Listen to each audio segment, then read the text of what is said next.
Welcome back, Two Hats family, to the Two Hats podcast, a community correction, probation parole, juvenile probation, pretrial services podcast. This is episode number 18. I'm your host, Chris, the tactical probation officer, and patting her bun on top of her head is my co-host. It's Brittany, your favorite PO. Oh man, so what you been up to, Britt? How's life treating you? Life's good, no complaints. I hear I you. have some things in fire, and I have some health issues, but we're not gonna talk about that. We're gonna talk about the good stuff. Oh, I'm sorry to hear that. I've just been busy. Life's just been busy. I know everybody out there in the probation pro family knows it's getting hot, the weather's changing, violations are up, new cases of probation are incoming. I know everyone is feeling that right now. They know how it is. As soon as it gets hot, people's going out there and doing dumb stuff. People start Offenders are acting going, up. they acting up, they acting a fool. If you live in a medium sized, a big size city, I know shootings are up ridiculous amounts. Man, drug usage is up, and I think the drug usage is part of the whole pandemic.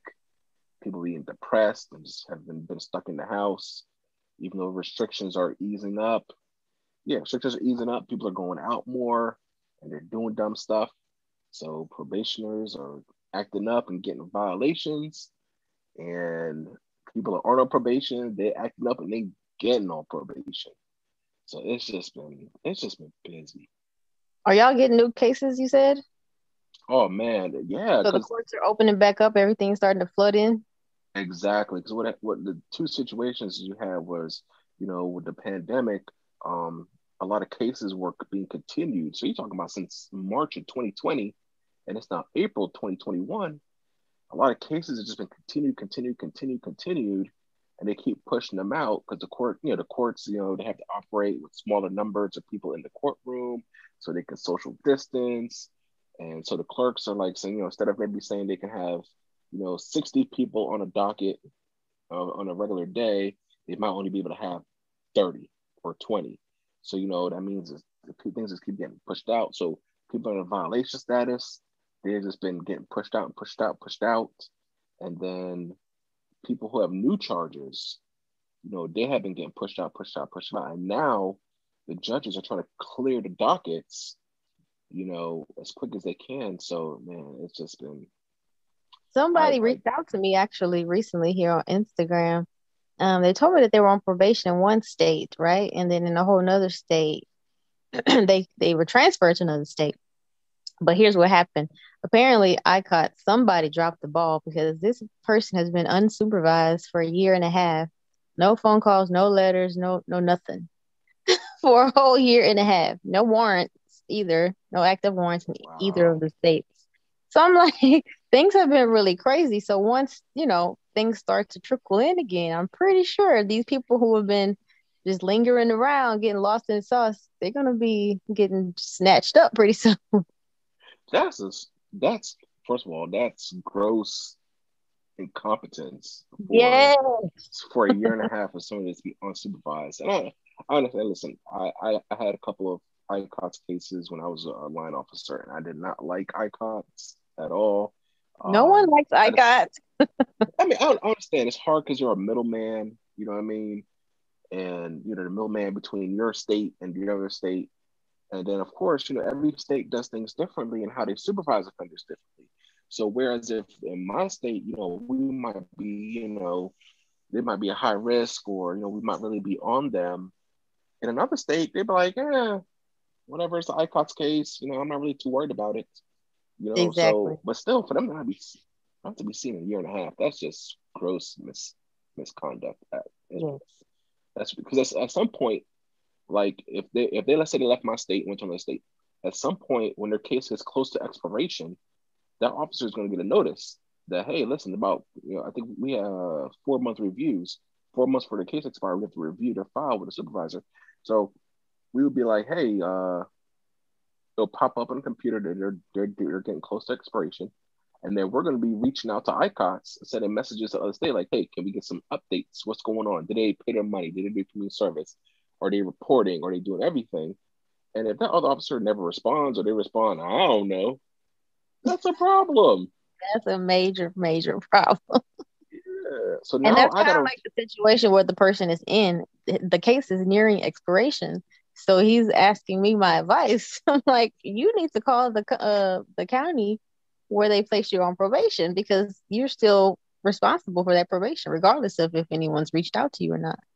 exactly. So call, I mean, their case is assigned to somebody. They're Yeah, exactly. on somebody's caseload.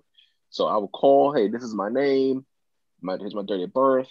They'll look you up. Say, oh, you're assigned to this officer. Hey, can I get the officer's contact information? You give them a call and say, hey, listen, explain the situation. If it's not your fault that the other state didn't do their job, it's not your fault. But you got to be accountable to whatever sanctions the judge gave you, whatever's on your court order that you have to do. So if Yep. you have your proof that hell, you did your community service at the YMCA, or you paid your money or whatever, or you took your substance abuse classes or your DV classes or whatever classes you had to take. If you have that, I'll say you need to get that. Hey, can I email this to you? Can I fax this to you? Because in the end, the probation is the offender's responsibility. And then I feel like during COVID, with caseloads being a little bit lower, officers had time to go through that stuff. I don't know, any of y'all listening, if y'all don't agree with me, let me know. Since the caseloads were a little bit lower, you can really comb through those cases and stay on top of your stuff. So I'm really trying to figure out what happened to this guy's case.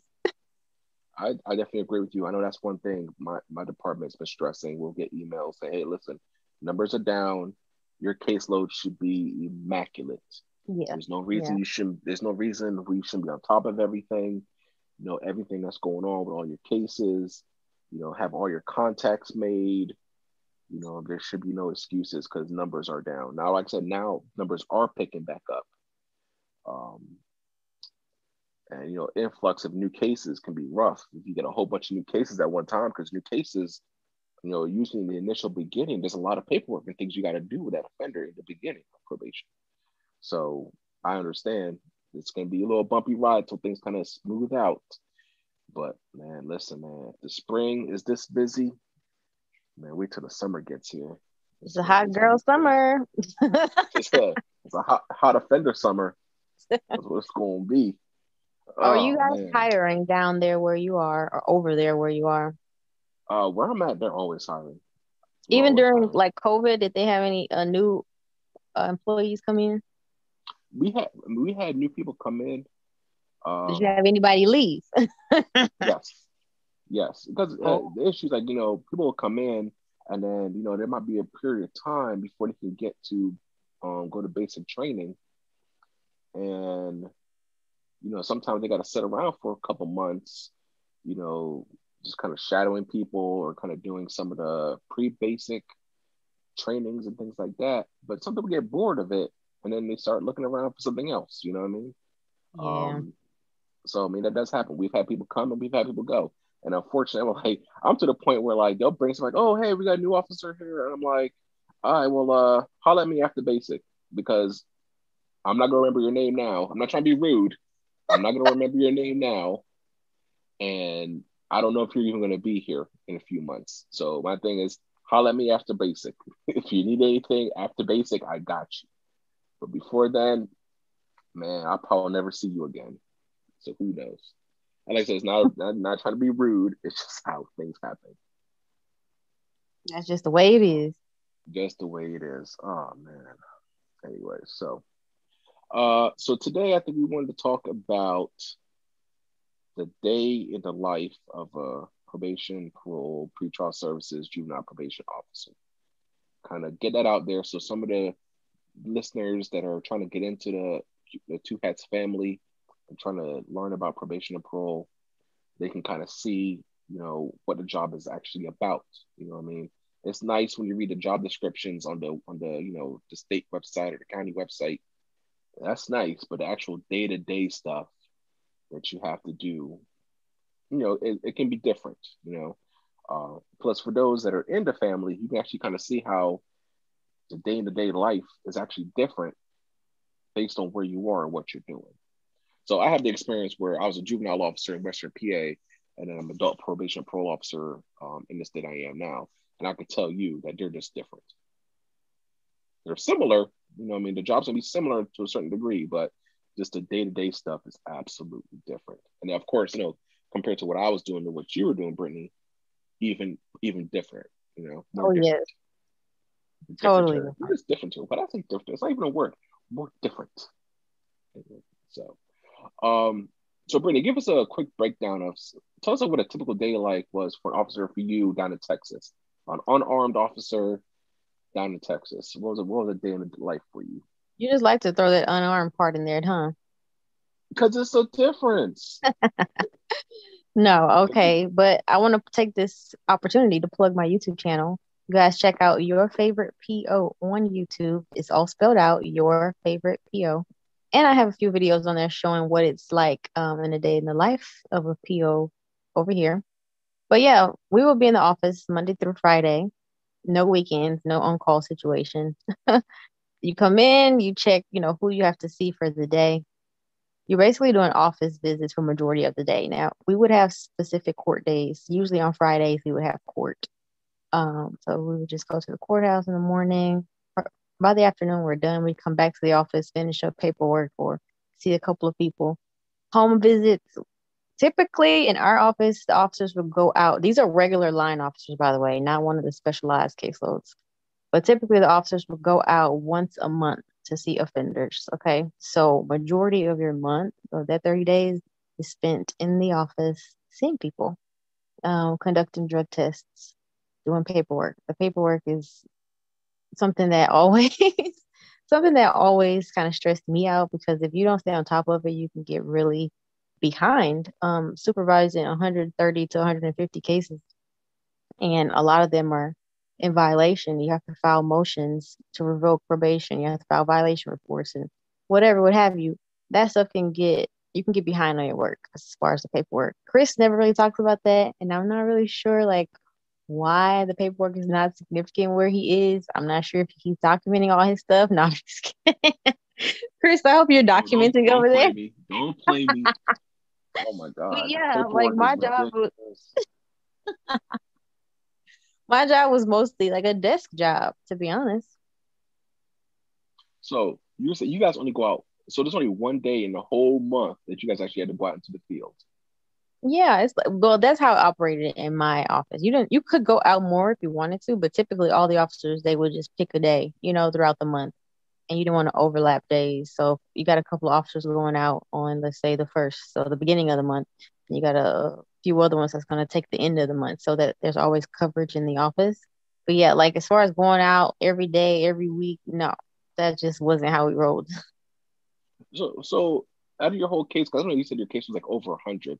So like Yeah. in a typical month, like if you only going out one day, like how would you determine how many people you had to see in that one day? Like, do you not have to see your entire caseload in that 1 month? No, you don't. Because it's based on the offense type, right? So in our or the risk level. So, you have some offenders that don't even need home visits at all.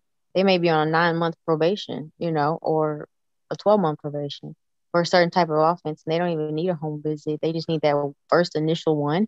But after that, you don't see them anymore at home. That's crazy.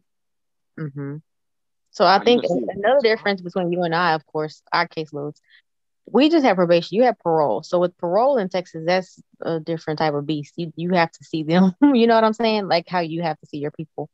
Mhm. With probation, it's a little bit different.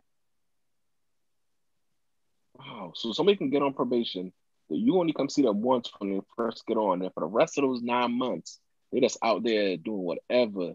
Like you Yeah. wouldn't even really know. Yeah. It's based on a need. So if something comes up and then there's a need, okay, yeah, I will go check out what's going on. But for the most part, no. So you're on a 9 month POM or something like that. We're just gonna see you that one time and that's it. I mean, the not and then the time goes by so fast. It's crazy. So when you have so many people, there's no way you can see all those people every month. There's no way. Wow. So tell everybody about like an office day for you. How would that flow? Okay, well, me personally, I would set my calendar up to see no more than 12 people a day. So I'm trying to fit each office visit between 15 minutes, 20 minutes, because typically most people, it's repetitive, the stuff that you talk about. You come in, you ask them those specific questions, which I'm pretty sure all the POs listening, y'all already know what them questions are. And it starts to get redundant. So you don't have to see them for such a long time in the office. Of course, there's some people who come in crisis or they need special help or they're in violation, and we have to discuss that. But yeah, I would see between 10 and 12 people a day. They come in 15, 20 minutes to discuss. If I need to send them for a drug test, we take care of that. The payments and all that stuff is done at the front office. Of course, the POs don't touch the money. I wonder if that was different back in the day. I don't know. But yeah, it's like an I think in in and certain out places, situation. Huh? I think in certain places it was different where people used to collect the money, but yeah, a lot of that they don't do it anymore. Not at Yeah, all. so People nowadays we don't do that type of stuff. go talk to the clerk. Still take your money. Yeah, Bring me exactly. the receipt. Exactly. But So that's really go after you ahead. see someone, what's the paperwork like that you have to do? So after you saw that person for 15 minutes, had your Hmm. conversation, talked about whatever, what's going on Hmm. with them, their conditions and their progress, what's your paperwork like? Okay. So the report that they fill out when they come in, which is the monthly report form, just updating their address and all of that stuff, we would just type all of that into the computer and put every single thing that we discussed and report in there in the computer, put, the progress that they're making. The thing that would take a long time is those risk assessments, though. And I know you have them. I know all of us probation parole officers have those risk assessments. And that was tedious and time consuming. I just hated Mm-hmm. doing those. So we had to write them out on paper and we had to type them in the computer, like double duty. Like, why? I hated that. But anyway, Yeah, that would take. that's how it is done. That's how we do it. They have a Oh, really? yeah. There's two parts to it. There's a part the offender does where we give it to them. It's like a questionnaire. They fill it out. Um, and then there's a part we do with the offender. We certain questions we ask them, and then we Mm, did it all handwritten, and then we gotta type all that into the computer, and then of course yeah. the computer does its calculation, tells you what their risk level is. And that's how it was back in PA, and here where I'm at now. So those processes are still pretty similar. And of course, you got to save the paper one and put Yeah. that in the file. Yeah. There's Um, some agencies that have POs that just, well, not POs necessarily, but employees that specifically do risk assessments. Man, you have to have like a high. It happens to be like a high volume department where you Yes, have for would it's have dedicated staff just for that. yeah, I would could you want to imagine, yeah, like, would you accept that position though if they offered you a position just doing risk assessments all day? nah, nah. I need some variety, and that's kind of the one thing I do like about being a probation officer is you can really have a lot of variety. Like no 2 days can be the same. Um, you know what I mean? Like so back in juvenile, so we made our own schedules, and the main thing that worked was you got to cover your court days, and we had two different juvenile judges, and we had what's called a court master, which he handles juvenile misdemeanor cases.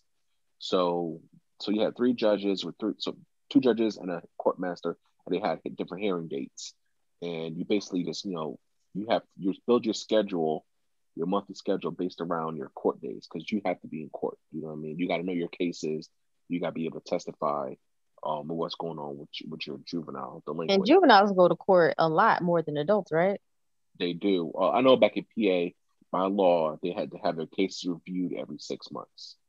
So, so the difference between like juvenile and adult was that an adult there's a set time you're on probation. When you're on probation for 24 months, 12 months, 18 months, whatever, it's a set time. With juvenile, there's no set time.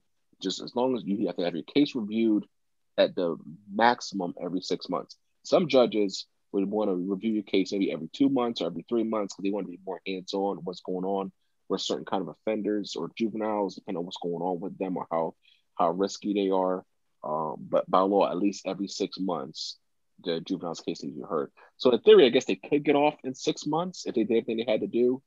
But at a minimum, they have to be reviewed every 6 months. So technically, you have somebody come on when they're like 16, and the judge can keep them until I think 21. I think it's Oh 21. my gosh. Yeah. Um, Now, of course, if they catch new charges after they're 18, then they go to the adult system. But I had some juveniles that were on, well, call them juveniles. They were on both adult probation and juvenile probation. They got an offense while they were juvenile. They were on probation. They caught an adult charge, got on adult probation. So they're on both. That happened a couple times. It's not like very often, but I had a couple, you know. Yeah. Um, and of course, by the time they hit like 19 or 20, by that time, usually the judge is like, there's something else we can do with you.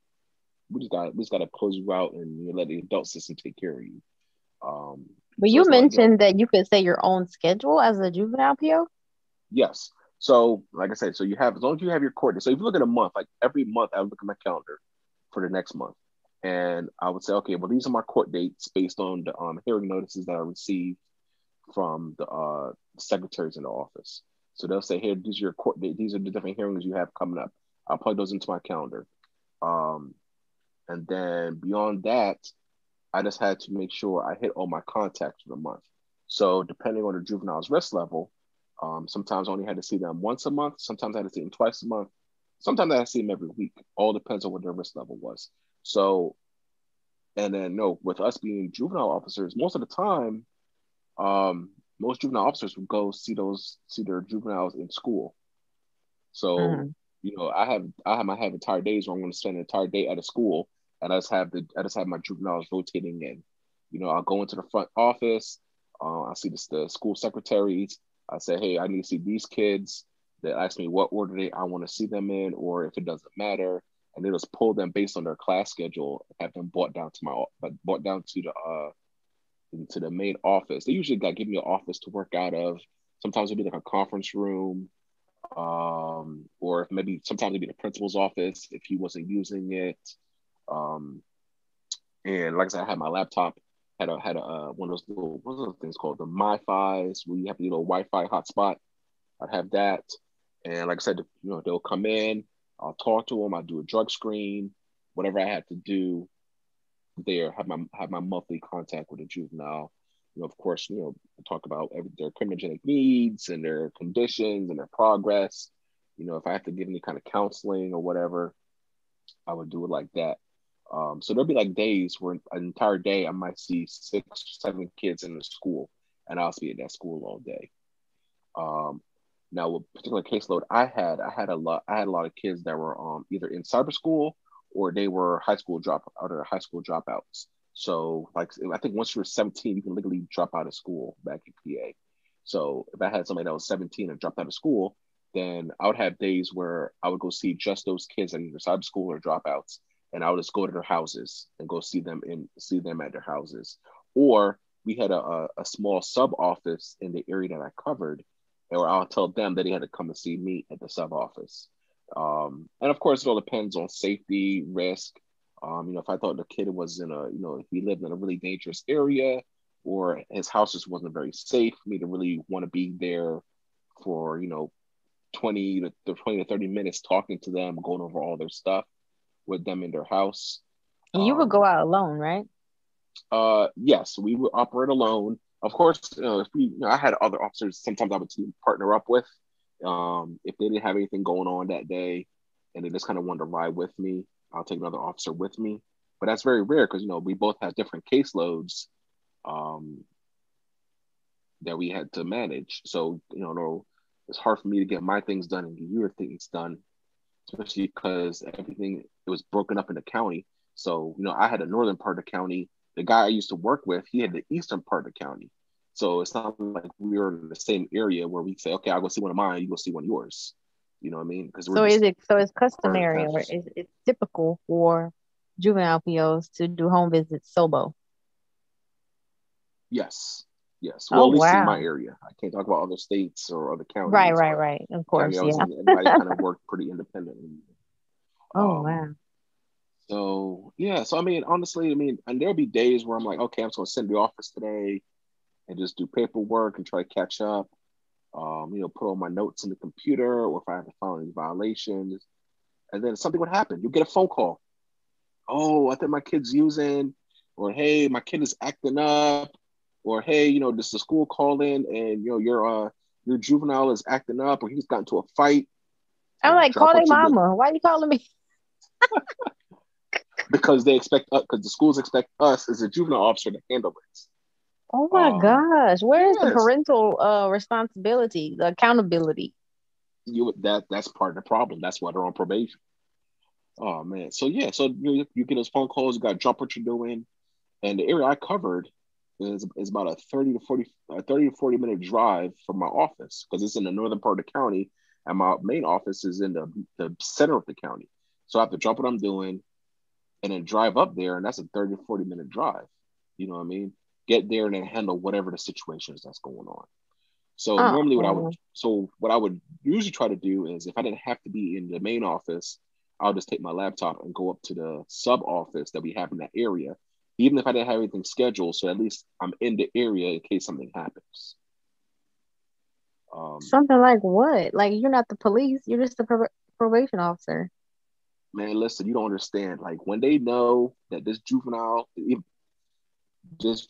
on your caseload, they will Mhm. call you. The parents will call you if the kid is acting up in the house. The police will call you if they run into the kid in the street and something was going on. The school will call you if the kid was acting up in school. That Um, is too man, much. different. Yes, that's the juvenile officer life. All my juvenile POs, please drop a comment down below or drop a comment on the Two Hats IG page.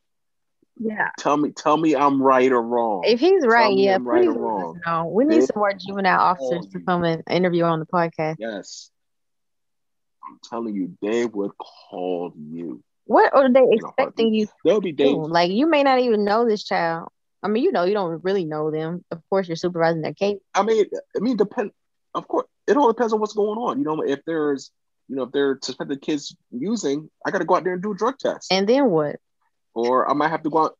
I might have to go out and do a search of the kid's room. I Okay. might have, if it's something going on at school, I might have to go to the school and figure out what's going on. And then I might have to call my supervisor to figure out whether I need to take this kid into custody or not. You know what I mean? And take him to detention.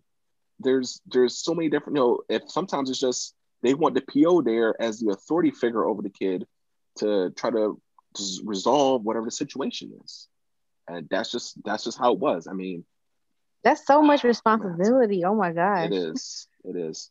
Or you might have a kid that you have a warrant for, and then you might get a tip from the parent say, hey, my kid ran away, or they ran away. You have a warrant for them. Oh, I heard that they might be at such and such's house, or they might be down, I think I just saw them. You know what I mean? I'm in the car. I'm out there looking. You know what I mean? Well, Um, that I oh, understand, but don't call me and tell me your child's using drugs. Okay, do something about it. Why?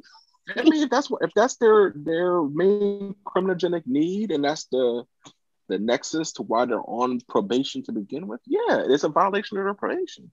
So So would you it's lock them important up that I can just get out for there. testing positive? It depends on what the drug is. If it's Okay, let's say that is cocaine. cocaine, it depends on how bad it is. Opiates, because in Westmoreland County, opiates are really bad, and when I was there, the overdose rate was very, very high in the county, and it was like epidemic levels to where like everybody was trying to figure out what to do. And this is around the time when they started lacing heroin with fentanyl. Hmm. Oh my God, I'm telling you, the overdose rates was high.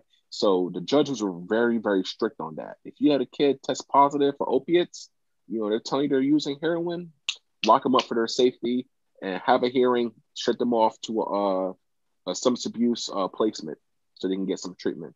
Because, like I said, the overdose rates were so high. Um, That's so how they it had a was really in big my feel county for it. too. If it was like methamphetamines that they were testing positive for, the judges would be way more strict with that versus, marijuana or something else. Exactly. Yeah, if it's marijuana, we might put in-home. We had in-home counselors, in-home drug and alcohol counselors. We might sign them up for that kind of program. If they're testing sporadically for cocaine, we might do that too. But man, opiates, nah. the chances are you're probably going I probably take you to detention because at So that point those type it's of for that kid's safety. they would still stay on probation though. That's not something that they could get locked up long term for. Or test Um, positive. the way it works is 'Cause you know, with is adults, you can get violated and yeah, I mean, you can get revoked for stuff like that. Sometimes, well, see, depending on the situation. in juvenile probation in PA, and I can't talk for other states because I know some states have what's called juvenile parole, which I don't understand that term or how that system works. But in Pennsylvania, there is no parole; it's just juvenile probation. Hmm. So if they if you violate them and the judge can put them into a juvenile placement for a set period of time, and then when they get back out of the placement, they're still on probation. You know what I'm saying? Until the judge says they're done with probation, however long that takes. So there really is no parole because and while they're in placement, unlike with adults, an adult, let's say I put somebody in jail for 3 months. The judge puts somebody in jail for 3 months as part of their probation. Um, you don't have to, you're not worried about them. They're just there. But in juvenile, we just have to go see that kid every month while they're in their juvenile placement, no matter where they are. So we had some like I worked outside of Pittsburgh, which is on the western part of Pennsylvania. I had some kids that were put in juvenile placements out by Philadelphia or Is in the that middle far? of the state. Yeah, and I would have to go see them once a month. I would have to drive across the state and go see them. Make sure they're getting everything. They're not being mistreated in the placement. They're getting whatever resources or treatment was promised, or they're supposed to be providing to them. We'd have to go. We have to go see them by law. We had to go see them at least once a month. Now, Mm. sometimes what we'll do is, if you had like 5 POs that had kids at one particular placement across the state, one PO might go and see all the kids for all the other officers. You know what I mean? That And makes then we sense. might, That saves some time. yeah, as opposed to 5 POs having to go across the state to go see their 5 kids. You might have one person like, all right, this month I'll go see them. You know what I mean? And there's some people that like doing that. Going and gets them out the office. You get to a nice little road trip across the state. The county paid for your lunch and your dinner, depending on how long it took you to go. So a lot of people people like doing that kind of stuff. Did I you? didn't mind. I didn't mind it. I made it work. I made it work, and that's all part of fitting. You had to fit, and plus you had to fit all that into your monthly schedule. You know what I mean? So, on top of your school visits, your court dates, seeing your juveniles at their homes, seeing your juveniles that are in placements, depending on where they are in the state. Some placements are close, some are far. So you have to plan all that out. In addition, we had all our juveniles had mandatory curfews.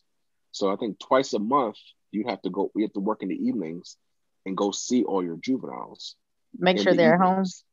You make sure they're home. So of course, you want to work in the morning, you work in the evenings. Started. I think I was started like I usually got off by 10. So I would start maybe like around 2 o'clock or so. So I go in the office for a couple hours, and then in the evenings I'll go out and go do pop ups on all my juveniles. Make sure So you you'll can be you can come to surprised. the office at You can whatever pull up. time you want. Wait, you can come to the office at whatever time you Oh want. yeah, we had 24. Yeah, we had 24-hour access to the building. Plus, our office was in the same building as our detention center. So there's always somebody. There's always staff there because this detention center can be supervised 24 hours a day. Our detention center, our juvenile shelter, which is two separate entities. Detention center is locked down. The shelter is not. The doors aren't locked, so I guess they could leave, but of course they'll get in trouble. But the shelter is more for like CPS type kids. You know what I mean? That had to be taken from their families because of neglect or whatever or abuse, and then they'll go into shelter until they can get foster care or whatever. Um, So how is juvenile probation beneficial to these children who have committed these crimes? resources resources and supervision are the two things that they get. So they get supervision from a probation officer. You got somebody that's giving them certain rules and authority for them, things they're not usually getting from their parents. And the next thing is resources, man. The amount of money I would say that they spend on juveniles can be ridiculous. We had so many programs, so many providers for the juveniles. It was like I wish they had that for adults. I mean, we had But their kids, in-home. they don't want to do that type of stuff, right? Some of them You don't, know, I'm sure. yeah, I mean, of course, the ones that want to be little thugs. But I Which mean, is for the why they're in average, trouble in the first place, though. exactly. But I mean, you have to try to break that. You know what I mean? Or you have to try. That's the whole point of probation is we have Mm. to try to make a positive change in this juvenile. Well, if We the had teachers in-home can't and the parents can't, what makes you think you can? because we have the power to take their freedom and we have the power to send them away for extended periods of time. Just so do their parents, and they still don't listen to them. Their parents ain't gonna send them to a reform school halfway across the state for a year, but a Be one of judge them will. parents that lock their kids up in the basement or lock their That's child abuse, and we're not going to do that that that. is very much so child abuse. But if you're locking them up in a placement center, I mean, that seems like child abuse to me too. It's not. It's a reform school. They're getting all their needs are being met. They're in school while they're there. They're receiving counseling. It's a reform school. It is what it is. I've But never anyway, visited a so reform school before. What does it look like? I I worked in one. I worked at a place called Summit Academy in Butler, Pennsylvania. It Uh-huh. literally is a. It looked like a private school. The kids had to wear uniforms, khaki pants, a blue Oxford shirt, and a red and navy blue tie. They had to wear that every day. I think during the summer they could wear shorts and with a polo shirt with the school's logo on it. So so it's kind of like a private school. The staff are there, 24 hours a day. Um, there's no locked doors, but you can't leave. If you run, it's literally in the middle of the country. If you run, there's nowhere to run to. You're literally running through farmland because So there's does it nothing look else nice, around. like a regular Oh school? yeah, yeah. Google it, Summit Academy. Like it is. It looks nice. I mean, of course, there's things that go happen in placement and things from working in there. Um, but in theory, I mean, they have full time school year round, so it's not So it like it's doesn't look like a correctional facility or nothing like that. no. There are some Okay. that do. There are some that do, and it all depends on the kid's risk and their needs. So, like the one I worked at before I became a juvenile PO looked like a private school. Hmm. They had full sports program. They had a football team, basketball team. They're actually pretty good. Baseball. I think they had soccer. They had golf. They had all these different sports. They had trades. They had automotive, landscaping, maintenance, construction, carpentry, like literally like anything that a kid wanted to do to better themselves. They had all those opportunities there.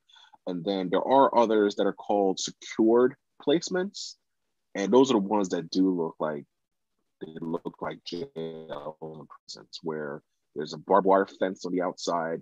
They sleep in cells, but there are classrooms. They have common areas. They have a cafeteria. They have conference rooms, breakout rooms where they do like group counseling and stuff like that. But there's locked doors to go through every single different area. You know what I mean? So it's like a jail, but just a little bit more open. But there's still locked doors everywhere. So That you have to sounds get. scary. If I were a child, of course. Well, you got to think about it. In order for a kid to get a secure placement, they would have had to failed or ran away from other kind of placements first or reform schools. So it's Okay, not it's not like okay. a judge is gonna be like, oh well, yeah, oh you just got on probation or you got to fight in school. I'm sending you to secure placement. Nah, it's usually like, well, we sent you to a reform school and you ran away from there. And since we couldn't put you in a place where there's no locked doors, now we got to put you somewhere where there is locked doors. You know what I'm saying? Let me ask you this. So were most of your defendant or most of your probationers male? Yes, yes. Most juveniles I had were males. I had some females, but they were mostly males. Yes. Why do you think that the males get in trouble so much more or get caught? So much more than Uh, female. I don't know. I mean, that's it's the same thing with adult. Like Right, most of right. my caseload is males. I think males Exactly. just take more risks. You know what I mean? They do more stuff, I They do guess. more dumb stuff. Um, yeah. They just But get anyway, caught. just to kind of circle back. So yeah, they get caught too. And I think sometimes the judges are very lenient on female juveniles or female offenders in general. Um, or a lot of times where the females are getting in trouble is because they got influenced to do so by a male. But anyway, so kind of circle back to a day in the life. Like I said, as a juvenile officer, at least where I was, it was different. I mean, it was just every day was different. There was always something going on, um, and You're just trying to balance everything. And like I said, man, that phone would not stop ringing because, like I said, as soon as something happened to one of your kids, whether it's the parents, the school, or the police, they're all calling you because they know you're the PO and they expect you to Mhm. come out there and do something about it. So that was kind of juvenile life. Um, Adult life, kind of similar. We make our own schedule. When you say Um, that, that makes me feel like you can go to work Monday and be off Tuesday and Wednesday and but work 16 hours on Thursday. Is that how it is? no, I mean, to a degree, it's like so. It's kind of like you have the things you have to do, and you have to fit those into the month. So, like where I'm at, of course, we have court Monday and Fridays. Um, and what day of the week, what week of the month, it depends on your schedule. Um, so, so sometimes either the first Friday of the month or the third Friday of the month, it might be your court dates. And then some other POs might have the second or fourth Friday of the month as their court dates. You know what I'm saying? So you have your court dates, and of course, if you don't have anybody that's in violation status or is scheduled for court that day, then you don't have to worry about it. So of And you can course, you have your stay court home. dates.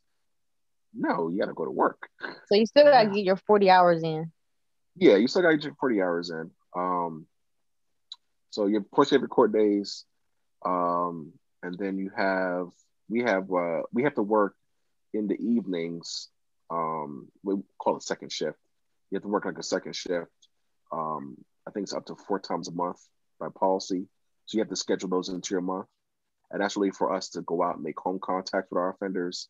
Unlike you have to see all of our people either once a month or once every other month, depending on their risk level.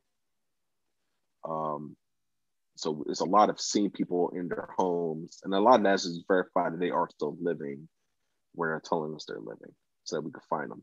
Of course, we'll do walkthroughs, see if there's anything in plain sight in the house. Converse with the family, find out if there's any issues going on in the home. Um, but like I said, the main point is just make sure they're living where they're telling us they're living. Then,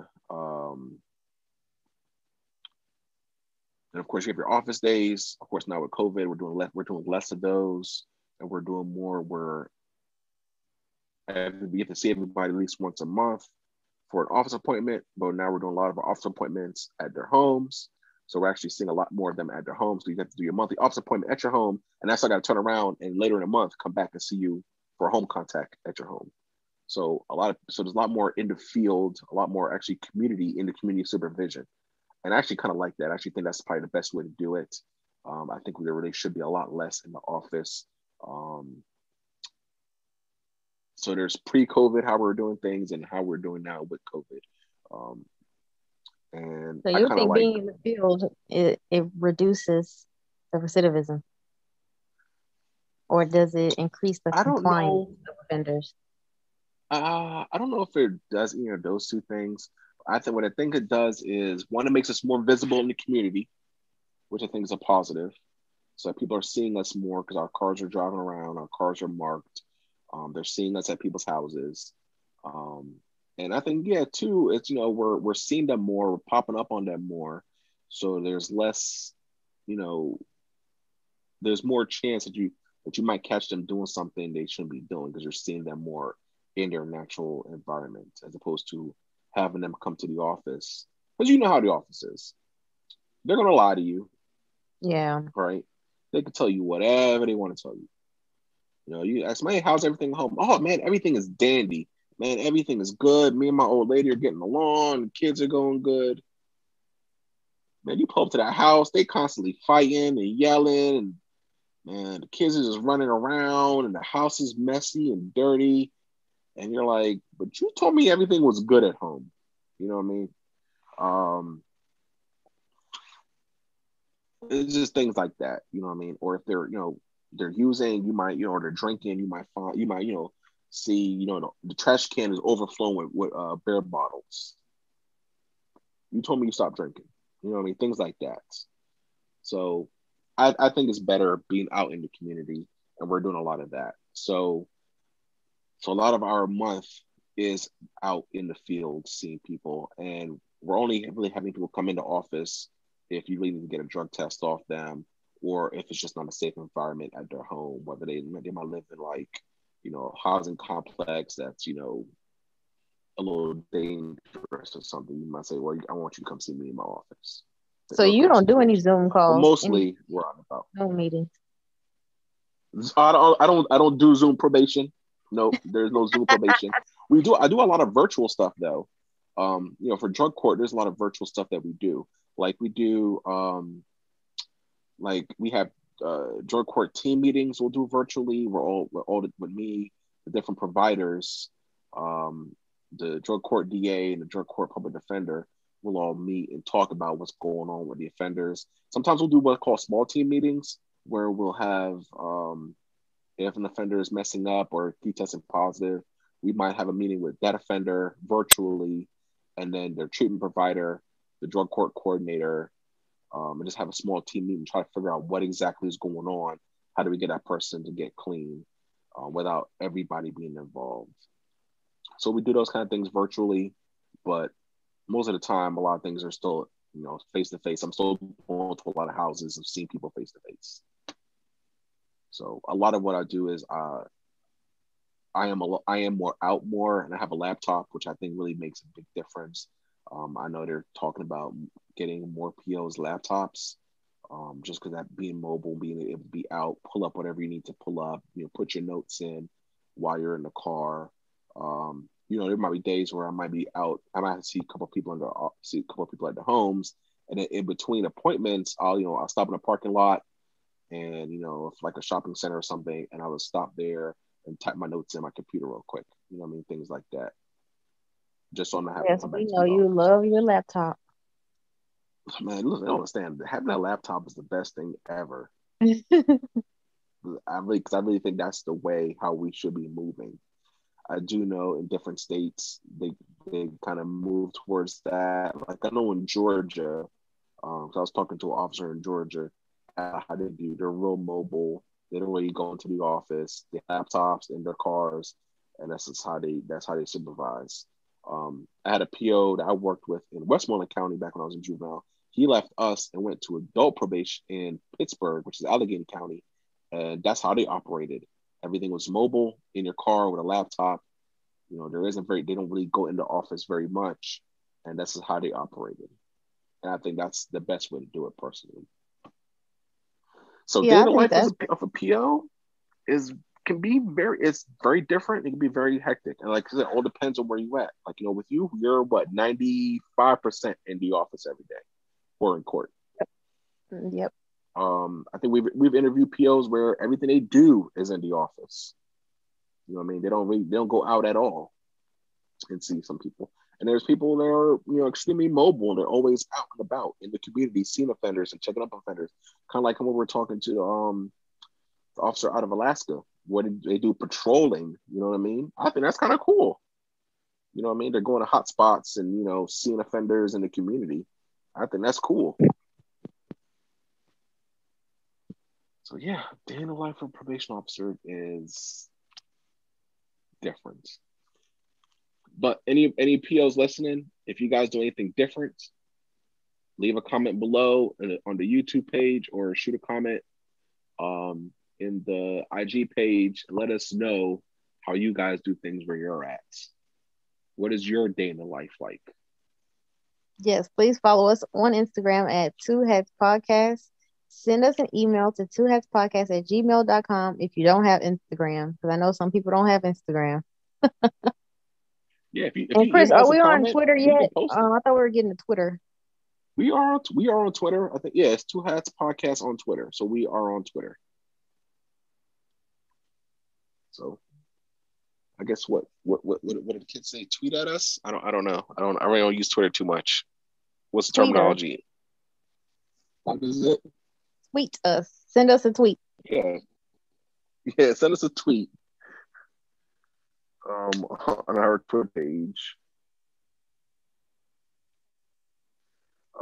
Anything else you want to add about day in the life of a PO, Brittany, from your perspective? Anything No, else because interesting that you guys would do? my perspective was, I explained it. That's literally it. Now, like I said, It's not I know there are as times. interesting as you make it seem.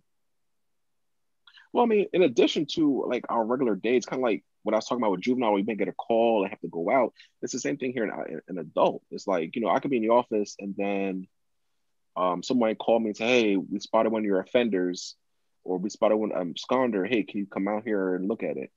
Um, it could be you might get a call from another officer. "Hey, listen, I'm doing a search. Are you available to come assist?" You might get a call from another officer saying, "Hey, listen, I'm trying to do an arrest. Can you come and assist?"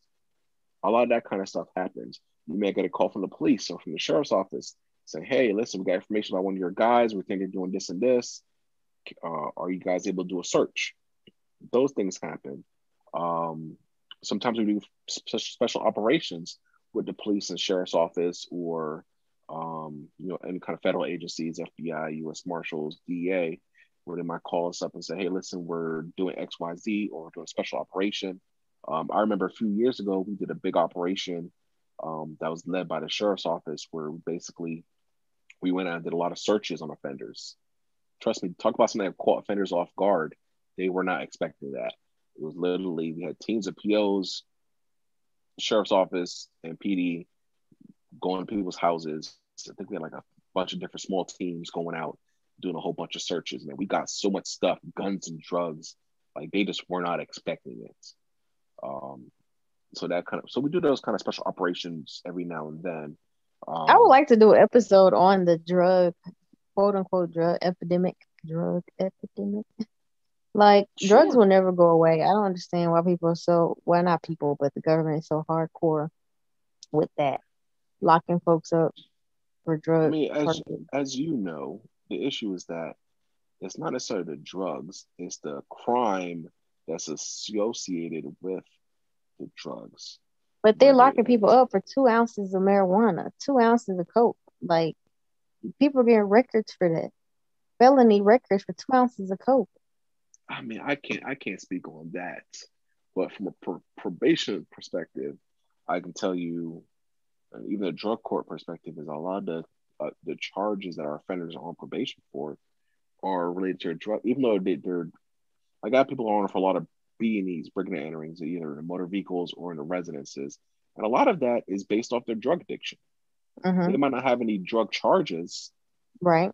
per se, but that's the root cause of why they're committing their crimes.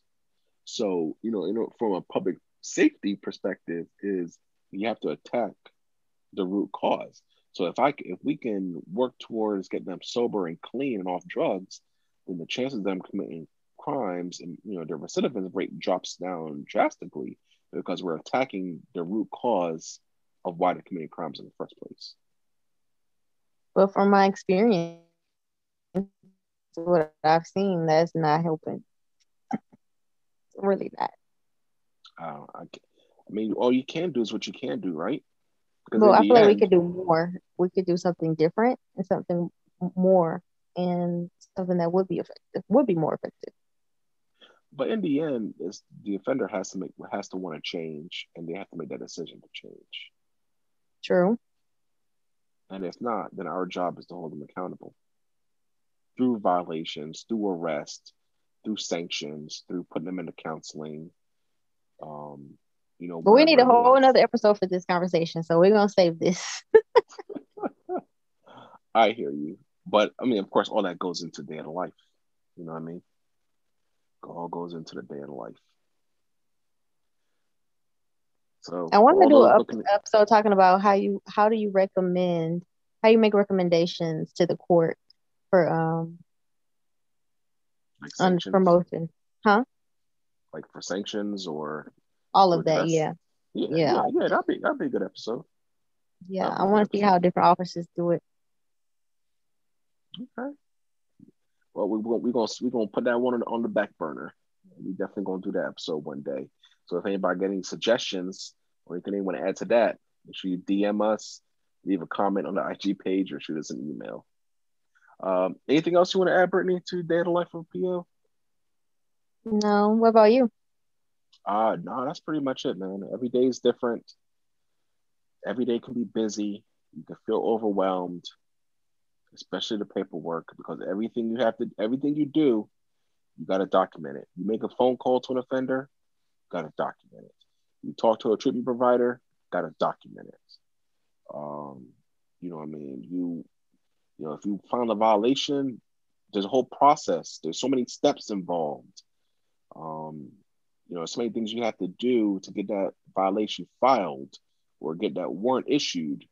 There's so many steps, and that's all paperwork involved, and you got to narrate all that. You know what I mean? I can go down to the clerks to go, file a violation. I got to come in and put a note in saying I went out to the clerks and I submitted the violation and the warrant was issued. You know what I mean? Because you got to show Hmm. my supervisor would always say is you got to show your work. Yep. Everything you do, show your work. Um, so that whenever somebody higher up is looking at your case, they can see that you're doing what you're supposed to do. And that's Right. kind of the main point of documenting everything. Because with my department, we're a state agency, so we have people in the state capitol, the big wigs. They can pull up any case they want anywhere in the state. And of course, you might have a situation where an offender catches some really serious charges, murder or something. You know what I mean? And they find out the guy's on probation. The first thing they're going to do is they're going to pull your case up and they're going to look through, make sure you were doing your job as the officer. Right. Yep. You know what I mean? And Word especially did during revocation hearings, they want to know, well, what did you do to help this person? exactly. They actually do everything. I see. They want to make sure you saw the person. When was the last time you saw them? What did you guys talk about? If you haven't seen them and they missed their appointments or they're not showing up for their classes or they're not you're going to their house and they're not there, what did you do about all that? You know what I mean? Right. You have to narrate everything. You have to do everything you're supposed to do. So it can be a lot, and it can be really easy to fall up. You might say, well, man, I got to abscond this guy because I haven't seen him, but I have other people that I have to go see. You know what I mean? So that they don't go, come past due. You know what I mean? It can be a lot. That's why case management is probably another episode we need to do. Caseload management, because that alone could be very overwhelming. And Yes. that's part of day in the life. You got to manage your caseload and make sure you're seeing your people per policy, per their requirements, um, and that they're doing what All the the judge while ordered them to trying do in to their job. facilitate positive change in each individual. Yeah, throw that in there too. It It could can be be a a lot. lot. Like Chris said, it could be a lot. So please leave us comments, ask your questions. We answer all questions. If we get really good comments, we'll post those to the IG page and try to facilitate more conversation with that. Because like I said, this podcast, we're a community. We're here to support each other, and we're here to encourage other people to come into our family, come into this community, so we can all work towards goals of public safety, reducing recidivism, being positive changes on people's lives. Right? That's right. And follow me on Instagram as well at your favorite PO. You can follow me at the underscore tactical probation officer. There's some more underscores in there. Just start typing, I'll come up. I am very picky on who I do let follow me. But anybody can follow it at Two Hats Podcast IG page. Anyone can Get follow us there wrong at there. least once a week. I know. It wouldn't be me if I didn't. Anyone can follow us there. Like I said, my IG page, I am very selective. So If I don't accept your follow, don't feel bad. Just follow us on the IG page. Okay, family. We will see y'all in next week's episode.